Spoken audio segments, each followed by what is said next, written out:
I'm with Burghard Schunkert from Lifegate. Now, Burghard, what is Lifegate? We are a place for people, children and young people with special needs. And we are called Lifegate because the gate is wide open to receive the people as they are.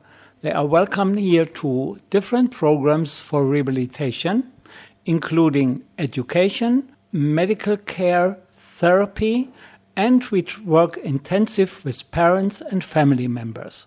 Now you have sort of lots of little micro businesses all around the place. One of those things that you're doing, you have a beauty salon, and one thing you're making is soap. Tell us about the beauty salon and the soap.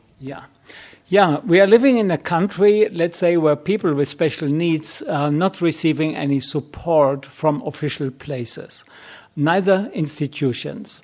That's one of the reasons why since years we are looking for opportunities to help ourselves, to create an income with the people with special needs. So they are trained in these sections, and then they can have also a working place.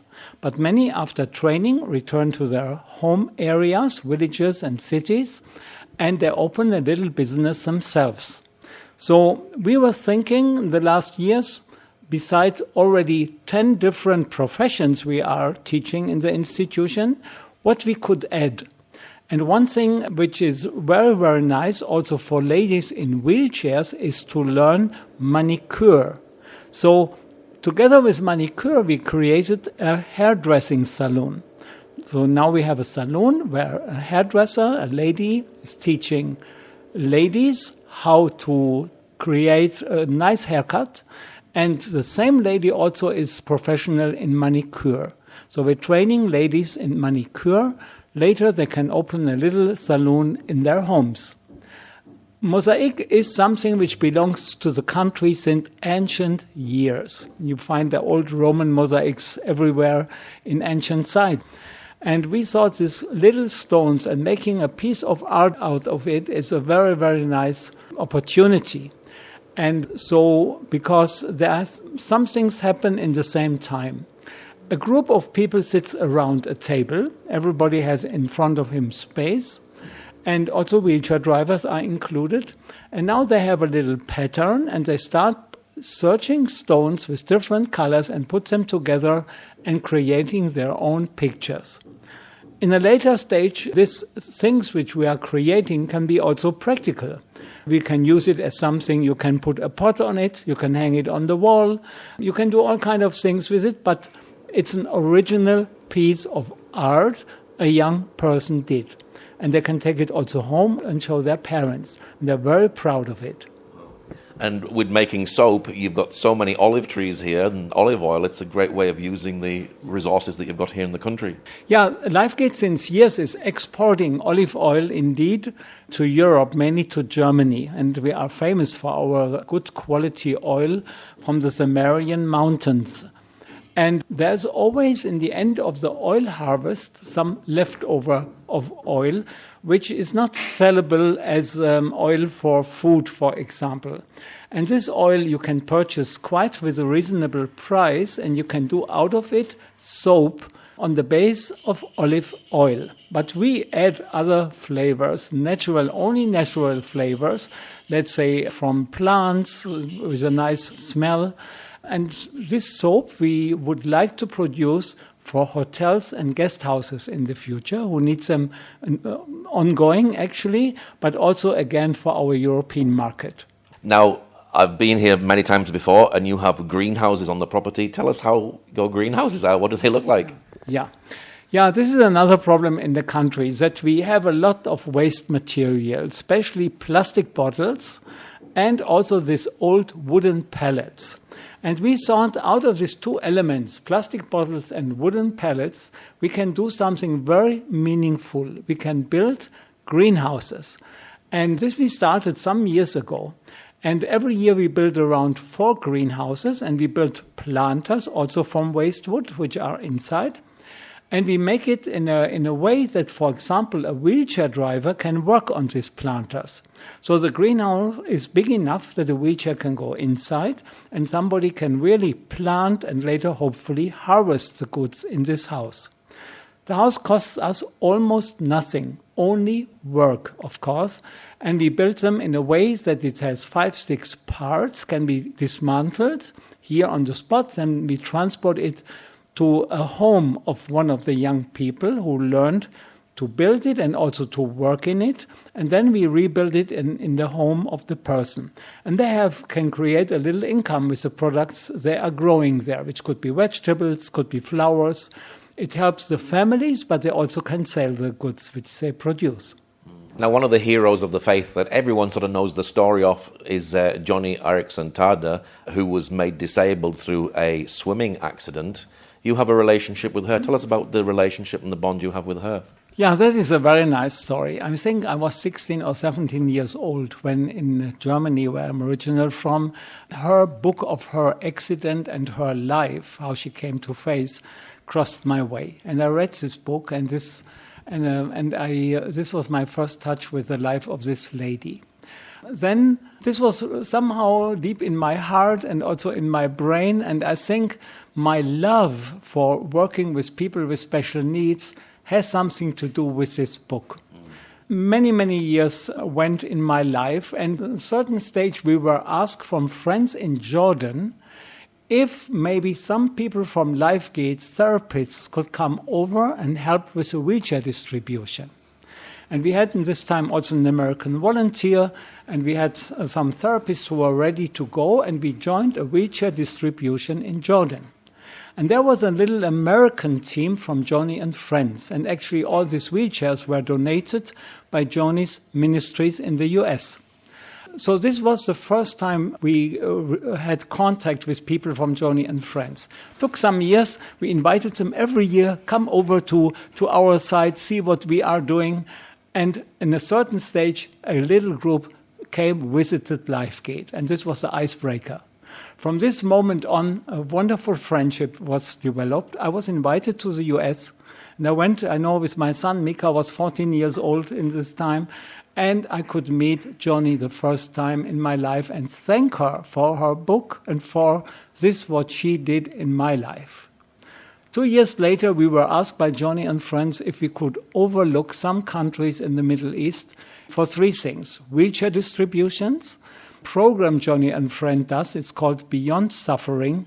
It's a program where people from churches will be taught how to recognize people with disabilities and how to invite them to the churches, that they also have a life with the Lord.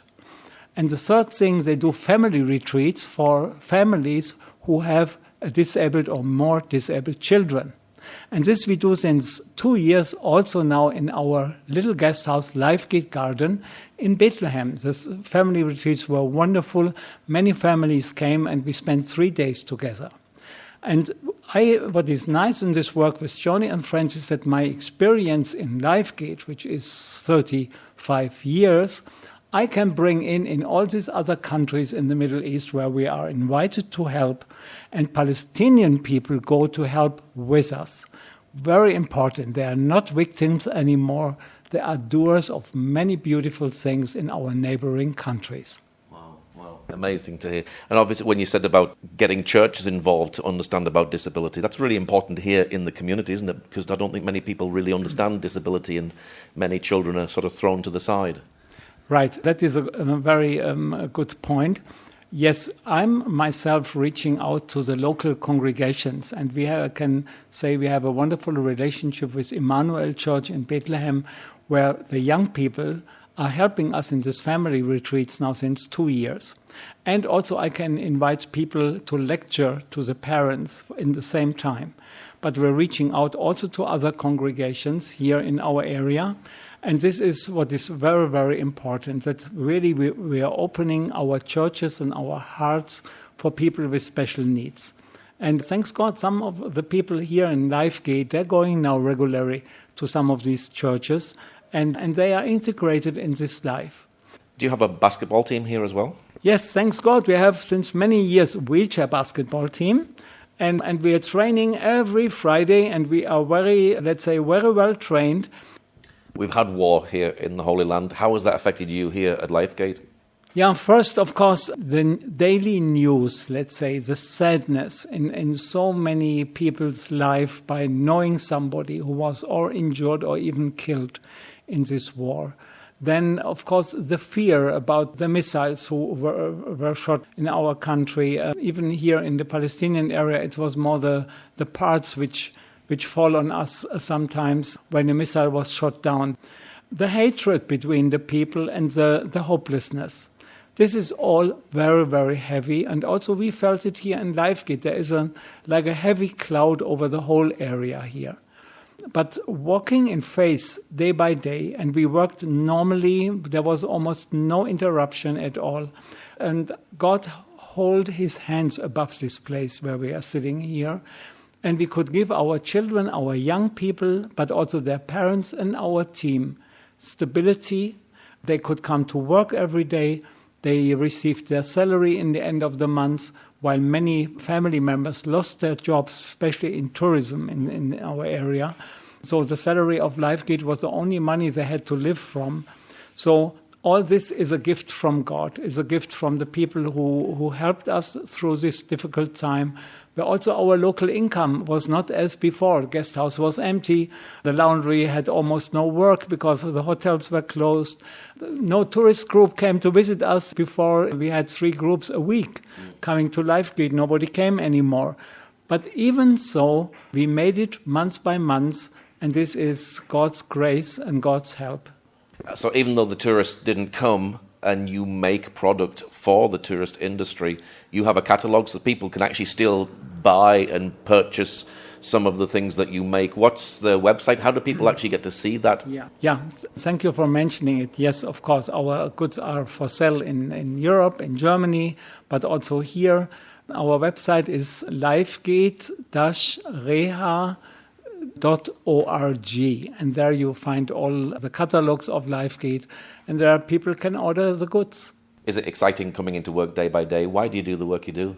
I'm called to this work, and I tell you, because I'm here quite a number of years, I ask my boss, sometimes my boss in heaven, don't have another place for me? Is it not enough? Almost it's next year 40 years. Yeah.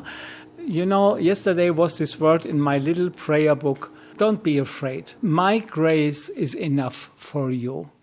And I think that is what I learned. And I learned also, and that is beautiful, the work here is with people. And every person enters in the morning this place here, a child or a young adult or you today, is enriching my personal life. And I can say I received in my life through this work and through the people and through the challenges much, much more than I give. And that is beautiful. And that's why I'm coming every morning very happily to this place. What is your prayer for the disabled Palestinian community? Yeah, first of all here, that the people are more recognized, that they are not hidden anymore in houses, that we see them in the society, in the coffee houses, in the places where you see people usually, and that they are a part of our life, our daily life in this area of the world. We in Lifegate, we do many, many activities with the society. I'll give you an example. Our kindergarten children go almost every month 2 or 3 times to other local kindergarten and have a program together. And then we invite these kindergarten children from outside to us. And the children, a long time ago, have no problems anymore to interact with each other. They don't see even the disabilities. Yeah, same happened in our school program. We visit many regular schools, and we have every year some children who are able to enter a regular school in town. So we try really our best to involve the people in society, and our parents are wonderful messengers because they learned from us and with us not to be ashamed anymore to have a child with a special need, to see all the chances a child has. And this, they communicate this in their bigger families, in the society, and slowly we change here the acceptance and the world for people with special needs. What's your website for people who'd like to know more about the work that you do? www.lifegate-reha.org. Okay, Burghard, well, thank you very much for sharing today. Thank you for coming and thank you for asking.